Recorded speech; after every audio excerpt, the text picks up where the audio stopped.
রবীন্দ্র নজরুল সুকান্ত জন্মজয়ন্তী 2024 উপলক্ষে নারায়ণগঞ্জ পশ্চিম দেবগের ভূঁইয়ারবাগস্থ Vidyaniketan high school প্রাঙ্গণে অনুষ্ঠিত হল আলোচনা সভা ও সাংস্কৃতিক অনুষ্ঠান। এতে প্রধান অতিথি হিসেবে উপস্থিত ছিলেন সাবেক সচিব, কবি ও প্রাবন্ধিক শেখ মোহাম্মদ সলিমুল্লাহ। বিশেষ অতিথি হিসেবে উপস্থিত ছিলেন এনডিসি প্রশাসন সদস্য বিশ্বজিৎ ভট্টাচার্য, নারায়ণগঞ্জ কলেজের অধ্যক্ষ ডক্টর ফজলুল হক রুমন রেজা। সভাপতিত্ব করেন বিদ্যালয় পরিচালনা পর্ষদের সভাপতি কাশেম হুমায়ুন।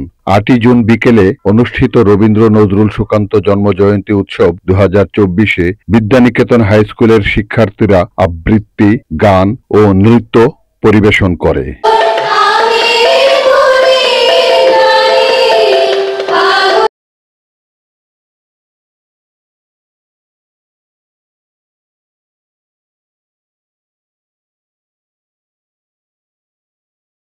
সারা পৃথিবীতে প্রায় 800 কোটি মানুষের বাস, 195টি দেশ, যেখানে প্রাতিষ্ঠানিক ভাষা মাত্র 580।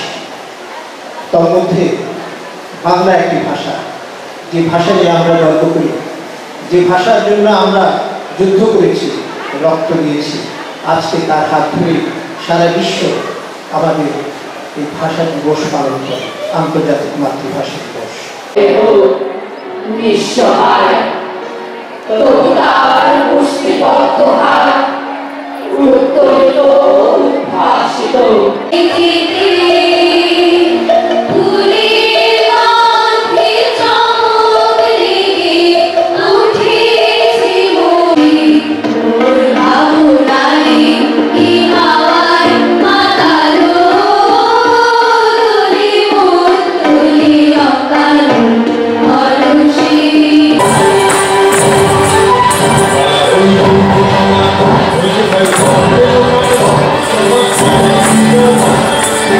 Report Shahjahan Chowdhury, NN TV, Narayanganj.